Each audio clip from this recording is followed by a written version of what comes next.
told you that before the weekend started that you were going to sweep Notre Dame at home, what would you have said to them?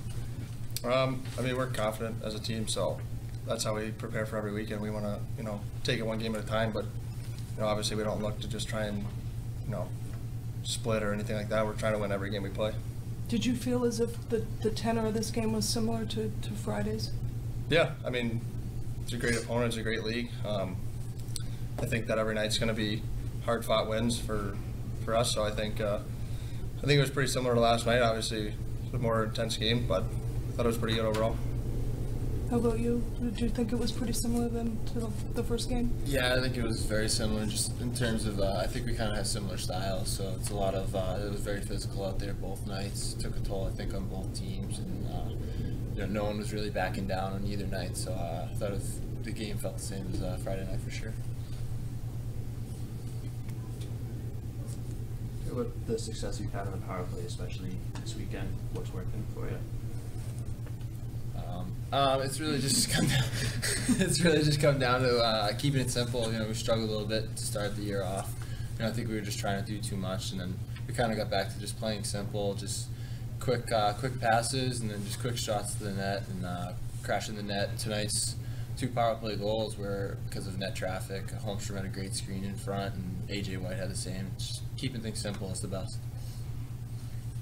Both of you have taken on leadership roles out there when you're out there. Is that something that you've intended to do, or it just happened? I think it's a little bit of both. Obviously, when you're an older guy on the team, the freshman and sophomore, and even the junior class for Pendenza's case, look up to you, and whatever you do on and off the ice is going to reflect on them, and then they're going to pick up the same tendencies. So we've had great leaders in the past that we've looked up to, and they've kind of passed the torch on to us. Yeah, I kind of agree with the same thing. I mean, my freshman year, I looked up to a guy like Scott Campbell a lot, and then when he left, it was Riley Wetmore. And that just as you go on, whether you become, each year you got to become more of a leader, more of a lead by example, and be a little bit more vocal. And so it's a little bit of both, just kind of coming into that leadership role. One of the things this year versus last is you only have 20 Hockey East games. How important is it to just really kind of hammer home as many points as you can in the 20 chances? It's really important. I mean, that's 7 less games now, so every point's magnified now, and every game's magnified that much more. Hockey East was competitive right down to the last day last year, and I expect it to be the same way now, especially with 2 games. Everyone's going to be fighting till the end. Can you guys talk about the performance of the goalie behind you with Connor this weekend? 1 goal with 77 shots, I think it was. Yeah, I mean, I think it's I think he's doing great. We have great goaltending, in all of our goalies. I think a lot of it comes down to the team defense as well. It starts with the forwards coming back to help the defense, and then the defense obviously is the second layer, and then obviously the goalies in the back. So I think it's good that the team works as a unit, and that's pretty much our game plan. We just want to work as a team defense, and then obviously we got 2 great goalies back there to help us out if we need it. Can you each just take us through the goals that you each scored tonight?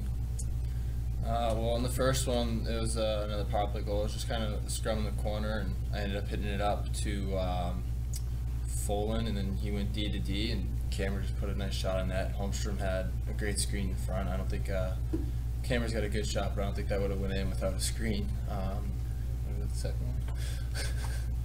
I think for the goals, I think the net traffic was the biggest thing. I mean, for mine, it was almost a seeing eye shot. It was great movement on the power play.